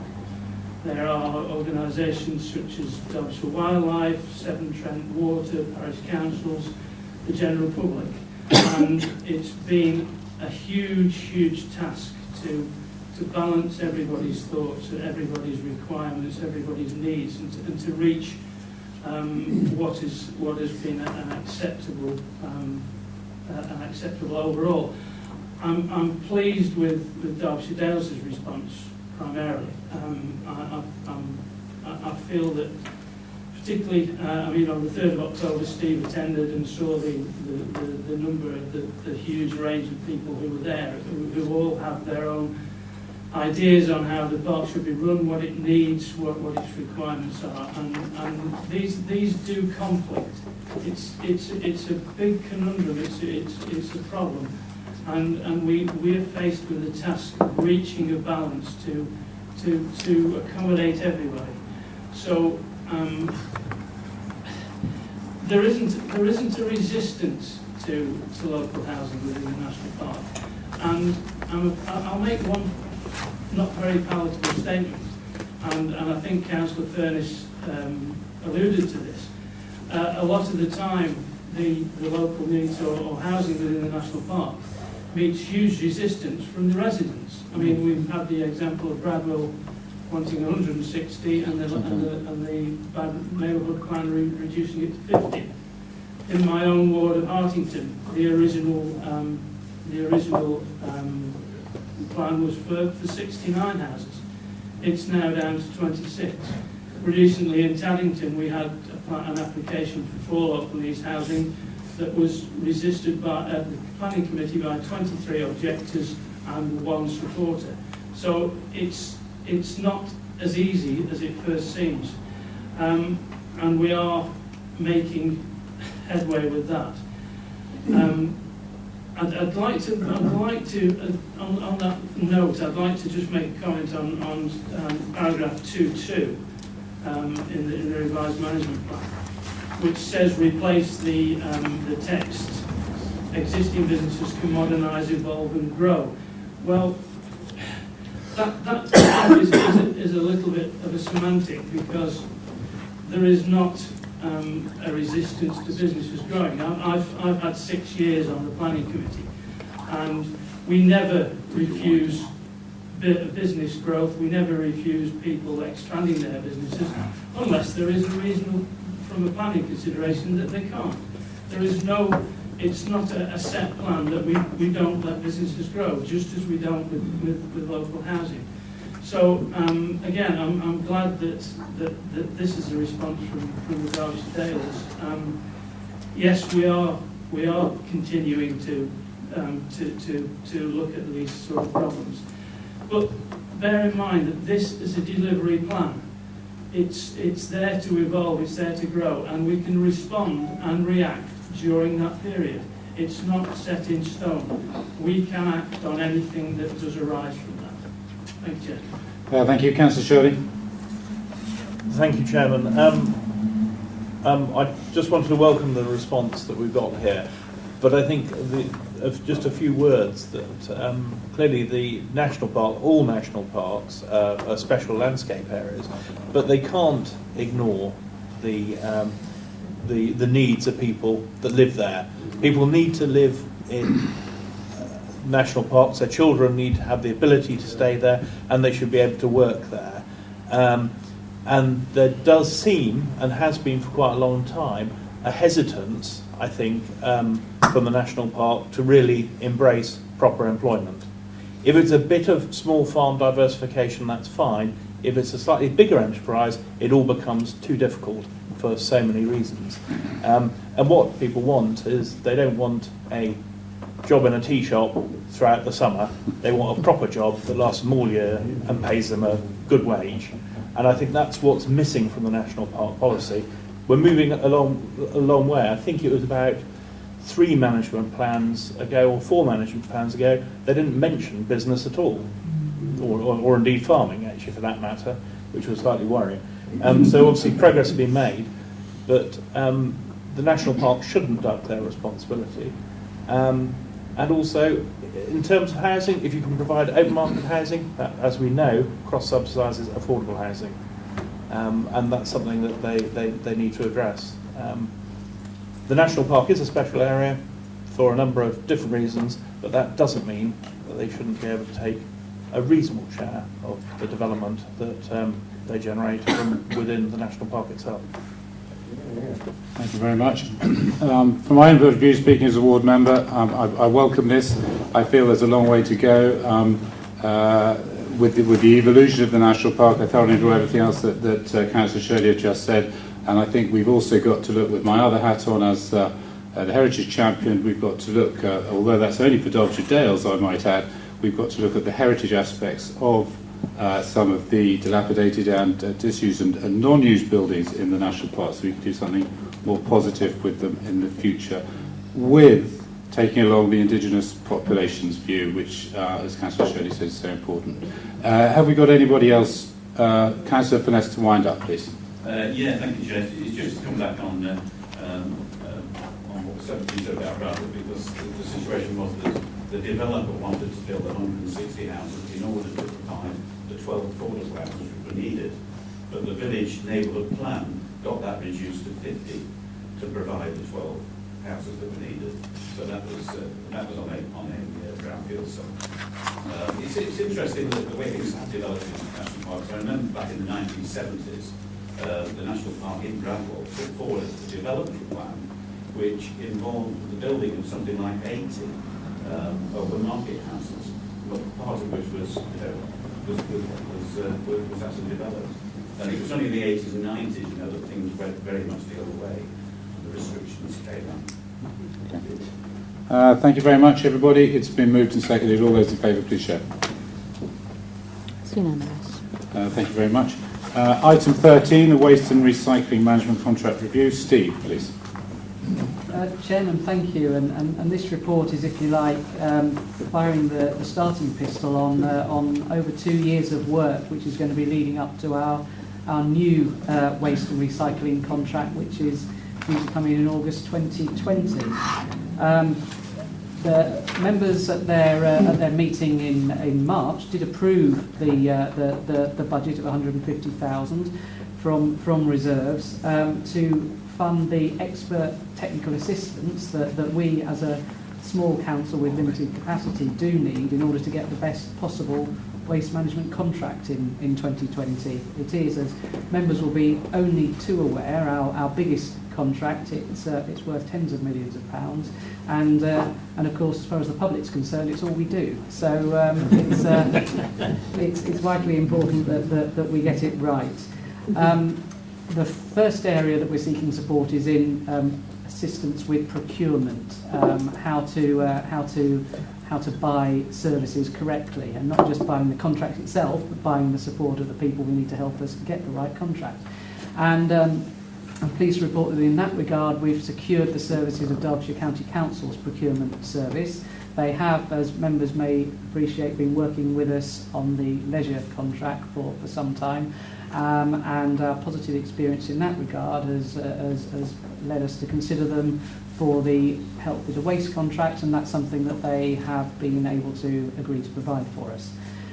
So that's positive. The next two areas we'll be looking for support then. One is in expert technical assistance with regard to environmental services themselves, and also on legal services. And both of those are areas which members will probably recall. We got expert help 8 years ago when we were looking to specify and procure our current waste contract. And the contract itself that we have is a good contract, and we certainly don't want to go backwards in terms of the quality of the documentation and the service that we can specify as a result. The other thing that the report says, Chair, is that an internal project group has been set up to manage the waste management procurement. That is chaired by myself, and the project lead is Ashley Watts, the head of Community Environmental Services. It's got officers from a number of departments providing support from a governance and monitoring and legal perspective from Sandra and her team, and also the financial team are involved as well as the environmental services officers themselves. The County Council are now sitting on that group with a procurement hat, and once we get our expert consultants on environmental services, they'll also be part of that. That group is now meeting fortnightly, and you'll be pleased to know that we have meetings diaried for the next 30 months every fortnight, as a I suppose, an illustration of how important it is to us to make sure that we do make the time for this and we do get it right. There will finally, Chairman, be frequent, many more reports to members over the intervening period about various options which will get help of consultants in developing and moving forward in terms of the different stages of the procurement process. But as I say, this is perhaps firing the starting pistol, and we're about to race out of the blocks, Chair. Councillor Hobson. Chair, thank you. Thank you, Steve, for that excellent report, presenting that. There's going to be a considerable amount of work involved in getting this large and complex contract agreed. Steve's gone a little bit through the procurement process. That was something that I discussed with Ashley Watson, our Chief Executive, earlier this week. It is a large amount of money, and I wanted to ensure that members were aware of what the process was. Something else, it will be monitored by the community and environment throughout this process, but the decision will be made by the full council at the end of the process. Councillor Stevens. Have you moved it? Yeah, thank you very much. Councillor Stevens. Thank you, Chair. I'm happy to second it. I know members looked at the budget allocation and thought it was a lot of money when it was discussed previously, but we've got to get this right, and it's got to cover a long time. In fact, I doubt when any of us sat around this table were making the final decision. It will be a new council. So these the officers are going to have a challenge, aren't they? They perhaps know how we think and what we would like to do, but they'll probably have to convince some new members when it gets to the end of it. So I'm sure they've been there before, they've been there with the leisure, they've got it right, and I'm sure whoever it comes to in 1920, they will come up with the right decision for the district. They know the district, and they know what our residents want. So I'm happy to second this. Councillor Swindell. Thank you, Chair. Gosh, has it been 6 years already? Because obviously, like a lot of members, we can remember the problems we had right at the start, particularly in Windsor and Alton and South Darling. But I'm not going to go into that now. I mean, there were problems with the contract at the start. They ironed out. It did take a while. I've got to say that the contract that we have in place works reasonably well with the odd hiccup now and again. I don't think that the contract was so poor at the beginning. It wasn't the fault of our officers, and I don't feel it was the fault of our crews. I just felt it was poor management by a company that, in my opinion, didn't understand our district, didn't understand how rural our district actually is, how sparse and how remote some properties are.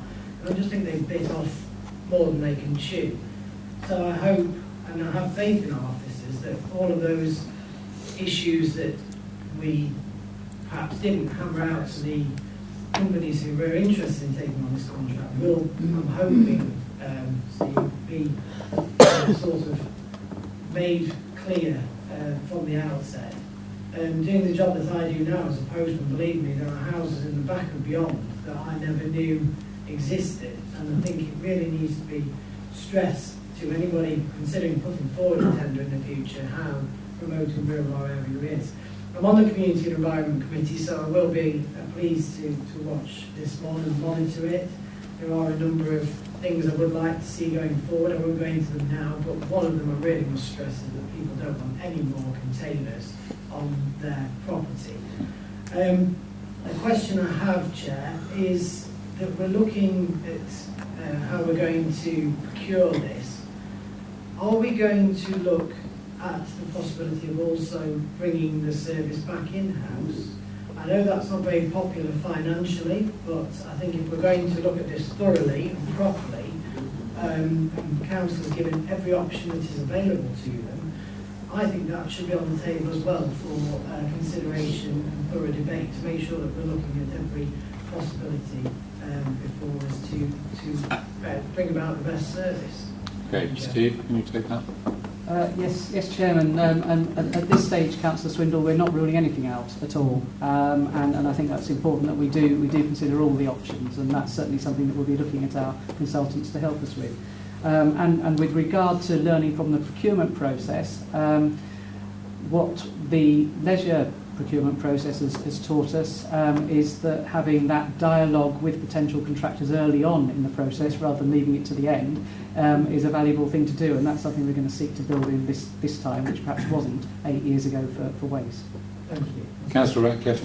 Yes, thank you, Chair. Very quickly, I was intrigued by paragraph 2.4 that spoke about the widest possible number of councillors being involved in the process, and whilst I accept that there might be some obstacles, as it were, about involvement, I would widen it out rather than limiting it to members of the Community and Environment Committee, but really to ask all ward members what their experiences and feedback has been from residents over the existing contract.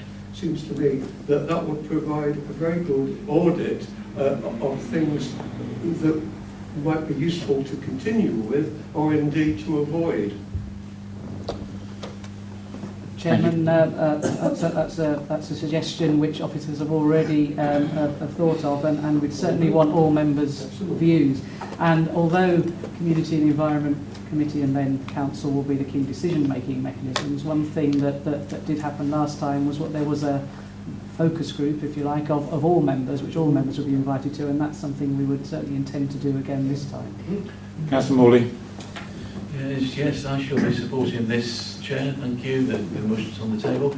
And congratulations on firing something in good time and laying out a very robust roadmap to what hopefully will be a successful conclusion. Councillor Slack. Thank you, Chair. I do agree with Councillor Swindle that Circle haven't always been the easiest contractors to deal with, but this system of collection is one of the best in Derbyshire. I speak to other councillors in other districts, and there's nowhere near as good a collection as we've got. I think this system needs to be protected, really. It needs to be put the way forward. And I agree that options such as in-house should be put on the table. A few years ago now, we brought street cleaning back in-house, and that's a success. And I think Derbyshire Dales is well maintained in the street, so there's nothing wrong with being in-house if it's run properly and the system's right. So I think, thank you, Steve, for all up to the door. Councillor Finesse. Thank you, Chair. Yeah, we certainly need consultants to look at this because so many things are changing in waste management nowadays. I mean, we've got the new Sinfin waste to energy incinerator, which is should be opening next month, I think, is the target of it actually works, not necessarily sure as yet. And there's also this government proposal for returning plastic bottles to retailers. That's certainly going to impact on us, and I don't know whether we'll actually be involved in that or not. It sounds like a very expensive process. Having been involved in plastic bottle manufacture at one time, I hate to imagine, how that's going to be handled by retailers and manufacturers. I'm assuming the cost of this £150,000 sounds a lot of money, but I'm assuming that officers will be talking to several possible contractors, and we may get a price which is consultants, and we may get a price which is somewhat lower than this. Thank you very much. I've got no other speakers on the table. It's been moved. Oh, sorry, Steve. You want to speak? I beg your pardon. I'm trying to cut you short. Only just to respond to Councillor Furness's point about the money. Part of the reason we've got the county councillors involved is so in procuring that technical expertise, we do aim to get best value. We need to get someone who's familiar and expert, but also within reasonable within terms of funding. And both Councillor Furness and Councillor Slack do make a good point in that the waste management environment now is very different to what it was 8 years ago. Plastic recycling, compulsion for that is on the cards. Certainly the value of plastics in the recycling market 8 years ago, we could get money, or a contractor could get money from selling plastics. Nowadays it's the other way around, they have to pay to get rid of it. So the market is a lot more challenging now than it was 8 years ago. And I suppose one thing to draw to members' attention is that to get the same level of service that we have at the moment won't be at the price that we have it now. So we are going to have to be even more aware of costings going forwards, Chair. Okay, thank you very much. It's been moved and seconded. All those in favour, please show. It's unanimous. Thank you. Item 14, retirement of the Chief Executive. Councillor Rose. Well, this is one of these unusual occasions where the report actually being presented by two members, although it's been aided and abetted by Deborah Unwin, who actually wrote it. And it's a sad moment in some ways, but I won't dwell on that aspect of the matter, because I think there'll be another occasion later in May when some members might say some nice things about our retiring chief executive, but I won't anticipate that point, because it is a serious matter. The council clearly could have gone down a number of routes as to whether or not it should have a chief executive. That seems quite fashionable in some places. Join forces with other councils, all sorts of options. But we felt that having a chief executive in Derbyshire Dales has been one of our guiding principles and has enabled the council to focus on the job it has in hand. Quite apart from the practicalities that there probably is no other council we could share chief executive with around here. Either High People or Staffordshire Boys have done that, and North East Derbyshire and Bolsover, and I think it's still very appropriate that we have our own chief executive to lead this council. Now it so happens that, and this happened 2 chief executives ago, we were fortunate enough to have an in-house candidate who clearly fitted the bill, and there's been no point in going around the houses advertising in the local government chronicle and very expensive places and trying to seek external candidates when we knew we had a person that was able and willing to carry out that task, and we have that person at the moment. And Deborah must have thought of this bit, I'm going to say, that it's absolutely essential, and we agree that, that this is no sort of assumed role that will just happen. It's got to be put through a process, and this is why we feel that having fellows involved, and they were involved when we appointed Dorcas to advisors to go through all the testing and discussions that need to go through arranging meetings with partners and with colleagues is a very essential part of that process, so it seems to be transparent. In fact, I'm told, much to my surprise, Mrs. Brunton would tell us that you know, her process was bad enough, thank you very much. You know, we're actually going to be, after putting this particular candidate forward and through a sort of even tougher process that she went through. Now, I know we've only got one candidate to look at, that's the intention, and I hope all members feel that, you know, in Cornwall we have the potential for an excellent successor to our esteemed Chief Executive. So, Chairman, I'm going to ask members to support this recommendation, which Councillor Catt and I are putting forward for your consideration tonight, as being the right way forward for Derbyshire Dales and its unique circumstances, needing to have its own voice. We're not the same as some of these urban councils. By any stretch of imagination, we have our own problems to solve. I'm going to move that recommendation. I will nominate our 4 members if the resolution is carried, and I'm sure other party leaders will do the same if that is the case. But I hope members will support this. We feel it's the right way forward for Derbyshire Dales. I haven't mentioned that it does offer potential savings, because that's not the most important point, but it is a point that needs to be reflected on. So I'll so move the 4 recommendations set out on that page. Councillor Catt.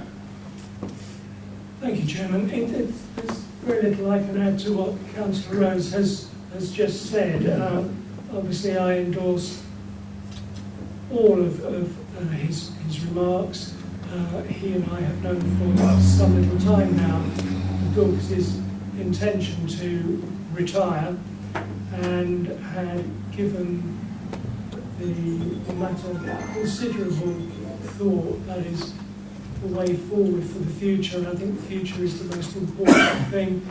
Getting the right person in place is absolutely essential. I think that we are very fortunate in having somebody within the organisation who is in a position to carry the confidence and trust of members, and who I know is going to go through a very rigorous process. I've seen the details. I wouldn't like to be going through them myself at all. I would second the motion, and unusually, if the chairman allows, I think both Councillor Rose and I would be happy to take questions on this report, Chairman. How unusual. Councillor Swindle. Thank you, Chair. Just as a money-saving initiative, if we actually refuse recommendation 1 to know the Chief Executive's retirement, does that mean she has to stay? I think that's a rhetorical one. Yeah. Councillor Ratcliffe. Oh, sorry. You've got serious I beg your pardon. Serious one and a contentious one, because I'm not going to vote for it, Chair. And the reason I'm not going to vote for it is because I don't believe in doing it internally. And if the potential candidate is listening, I hope he will realise this is not a reflection on him or his abilities. And I think we've probably got 2 or 3 potential candidates within the council that could fulfil the role. And it is important you have somebody who knows the council inside and out, and understands the issues and the problems that we face as a local authority. But I also believe that an outside perspective is also welcome. Somebody who comes in with different ideas, a fresh approach, and perhaps something that, from their experience, we're perhaps not doing or not thought of. I'm also wary that we are an accountable local authority. And there are people out there, and people have spoken to me who have seen the agenda and have said they're very uncomfortable with it. They would like this to be put out to recruitment to the general public. I know it will cost money, but it would be the most transparent and accountable way to recruit a future chief executive. There's nothing to stop internal candidates applying through that. So in the interest of transparency and accountability, I would prefer it to go out to the public rather than being an internal appointment. Thank you very much. Councillor Ratcliffe. Yes, thank you, Chair. I apologise for my phone going off. You might want to buy some raffle tickets later then. It was a call from on high saying well done to Dorcas for all her past contributions to this council. However, a serious point, I have to say that I personally am content with what has been put forward. Indeed, the questions on about having a single candidate, internal candidate, were raised by me within another forum discussing this, and it was the answers I found quite satisfactory. There is no legal, as far as I am aware, requirement to actually put it out on tender, though I understand that there would be other misgivings. However, I think there are equally strong reasons to maintain it, to maintain succession in the House, as there are to bring in someone from outside. I think it's a balanced argument. And my inclination was to come down on the side of the recommendation. And then, just to let you know, with consent, I should be joining the selection panel. But no doubt others might wish to ask about the point about having an internal candidate and what that also means, of course, for the hierarchy of management in the council. Okay, thank you. Councillor Chapman. Thank you, Chair. I do support this report, but it brings me to make a comment on paragraph 1.7. If we can replace the corporate director with a one-off consultancy fee, shouldn't we have done it 10 years ago? I think that's rhetorical. Again, Councillor Flitter. Thank you, Chair. Yes, I should be supporting this recommendation tonight. I've also had members of the public saying that we should not have a chief exec, and wouldn't we be saving a lot of money? But I personally believe that every ship needs a captain, somebody to steer the team below them. And I think, well, I don't think we had a rigorous job to do last time. I thought our chief exec got off quite easily, actually. But I think we made the right decision in the end. And the point about one candidate, I'm pretty sure that everything is going to be done over and above board. And it's not a done deal. And it will be treated in the way that it should be treated. Or if, like Councillor Ratcliffe, with consent of my members, I shall be joining this panel, because I've done it before. And that, you know, really and truly, I think we've got to make that right decision. It's not got to be one taken lightly, because it's the future of this council that is at stake. It's not only the reputation, but it's what is best for the council and what is best for the community, that we get the right person. And so I shall support this recommendation tonight. Councillor Purdy. Thank you, Chair. Well, like Councillor Ratcliffe, I was at the other forum, which was the Leaders Advisory Group, when we asked some very prudent questions of Councillor Rose and Councillor Catt. I'm happy to support this. I understand where Councillor Swindell is coming from, but as a member of the Police Crime Panel last year, we approved the appointment of Mr. Peter Goodwin, Chief Constable, who was the only candidate. And in a similar vein here, Mr. Goodwin was schooled into his role through his rank motions, and that's been the case, I think, here with this candidate. My concern lies around the demise of the position that Paul holds at the moment with regard to the taking up of those responsibilities with other members of the team. One question I asked Councillor Rose and Dorcas was, is there anyone else? And the answer was, there's nobody else knocking on the door. So I did ask that question, and I felt comforted that if there's competition out there, then somebody, yes, should come out of the team and knock on the door. So it seems to me that the team are behind Paul, which is comforting, and if that's the case, then I welcome that. But I am still concerned about the responsibility and roles that Paul has played and who is going to take those on. So I'd like some more assurance on that matter, please. Is there a mechanism that we can review that, say in 6 months' time, to see whether it's working or not? Councillor Catt, do you want to take that shortly? Should we take another couple of speakers first, or do you want to? I'll just say a few words, if I may, Chair, Yep. on what's been said thus far. Firstly, I would hope that everyone present would agree that the process as is being proposed is utterly transparent. We have set out in this report exactly how the procedure will work. That is now in the public domain. It's certainly been seen by all the staff who have taken an interest in this.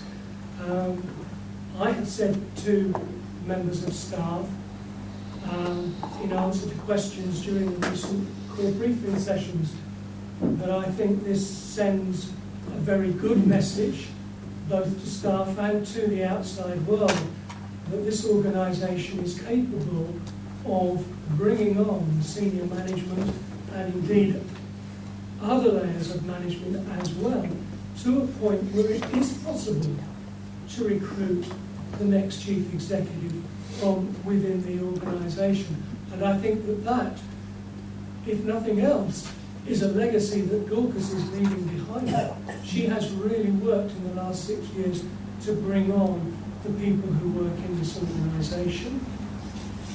If, for any reason, the single candidate does not meet the criteria that everybody who is going to interview him sets out, and everybody, by that I mean Solace, the council's partners, the senior management team, and the selection panel who will be reporting to full council, whose job it will be to make the ultimate decision. Then, of course, it will be open to members to take the alternative route, which is to go outside and seek an external appointment. That's a long way down the line. As far as Paul's current position is concerned, of course that has been evolving over the last few years. As everybody here knows, he's spent an enormous amount of time on the local plan during the last 2 years. That is now completed and is no longer part of his remit. Likewise, lots of other projects that have been completed. I will name just one that comes immediately to mind, and that is the review of the arrangements with the tenants at the Agricultural Business Centre in Bakewell, which has produced an enormously good outcome for the council. The very first thing one would expect any new chief executive to do when they take office is to look around them and see exactly how they want the people immediately around them to report to them. And I would expect any chief executive coming in to pretty quickly assess that and make any recommendations as far as changes are concerned. And I know that the members of the corporate leadership team will be expecting that. That's it for a certain moment. Thank you, Chair. Thank you very much. Councillor Pauling. Oh, yes. Obviously, over the past few years, we've been working, or Dorcas and Paul have been working towards this situation where he might take over and preparing him for a new role. I'm wondering if that is a strategy that we're going to continue with and start immediately with somebody else who's in-house. Should Paul find himself in a position where he doesn't want to continue, perhaps he's offered a post in a much larger organisation. Is this something we're going to continue with to save us money in the future so that we can continue to have in-house candidates for a post should it come up? Councillor Rose. My turn. Well, I think Councillor Cattersley mentioned in what he said that our present Chief Executive went down that road quite clearly, in not only encouraging the particular applicant we're talking about tonight, but others in various roles. And I can't see that the new Chief Executive would not do similar. Whether there are such people remains to be seen. I would expect if Mr. Wilson was appointed, that he might be here for a while. So it might be a longer process in this particular instance. So, it's always something to bear in mind. I'm afraid I have to admit to being present at the interviews for all the chief executives in this town had. And just as an aside, and just to lighten the mood slightly, the first chief executive was appointed by a cabal of ex-urban and ex-rural district councillors who knew exactly who they were going to appoint, and there wasn't much of a process at all. The second one was decided upon in a car park at midnight between Councillor Ward and I in Ashbourne, when we decided that Mr. Reecroft was the right man, and the council accepted that. So that was a rapid internal. And the third one, well, you all know, everybody was, that was done in a very sort of, in a very proper and detailed manner. I would quite like Councillor Fisher's remark on that subject, actually, actually, did he get off lightly? But we'll talk about that. So no, it's a very good point, Councillor Crawley, and I'm sure it's one that a good chief executive will always bear in mind. Councillor Martin Burford. Thank you, Chair. Well, I'm going to be a rebel, I'm afraid. I'm supporting Councillor Swindon. I agree with everything he said. I think the chief executive role in this council is such a post of such magnitude and such importance to the people of Derbyshire Dales. I think we need to be transparent, as he said, and offer it to any worthy candidates from other local authorities, both here, as in Dorcas's case 6 years ago, or outside this area. So I'm going to oppose this particular recommendation tonight. I do feel that in order to allow local government officers and other senior management people from other organisations to actually progress in their chosen professions, a post like this should be made available to them. Otherwise, they'll never get a chance for promotion. They have to wait probably 20 years or so for a chief executive in their own organisation to retire. So I think it's useful to have the opportunity for senior staff and other local authorities to have that opportunity to apply for a post in a council like Derbyshire Dales. Councillor Finesse. Thank you, Chair. Well, I'm supporting this proposal. I've been on the selection panel for the chief executive of the English Professional Park and for another director, and I can say I haven't seen anybody who came there could outdo Paul. And if we lost him, I think it would be a tragedy if we missed this opportunity. And presumably, if he didn't get it, he would leave anyway. He'd soon be gone. I mean, I look back at what he's done, and I was on the original local plan advisory group, and the work he did there in front of all those people, and kept his cool, and kept focused on what needed to be done, despite all the challenges. And then with these negotiations, as Councillor Campbell mentioned, with the local traders, with the market there, and the result of that, which was such a financial benefit to this council, I just cannot imagine anyone who could do better than Paul. So I think, I take on board what Councillor Swindle has said, we need to be sort of transparent on this, but I think we are, there just isn't anybody I can imagine who could be better at this job than Paul. Thank you very much. We've got no other speakers. It's been moved and seconded for approval. All those in favour, please show. Hands down. Can you 29, count? I think. And all those against, please show. 2. Are there any abstentions? No, that is carried. Okay, thank you very much. We have sealing of documents. Councillor Bauer, would you like to propose? Proposed. Seconded, Councillor Jenkins. Thank you. All those in favour, please show. Thank you very much. Can I tell you, ladies and gentlemen, our next meeting is on April the 30th in this chamber, then May the 3rd, and the raffle tickets are for sale on my right here. Councillor Radcliffe. Okay. Thank you very much. 8:10, 8:12. 8:12.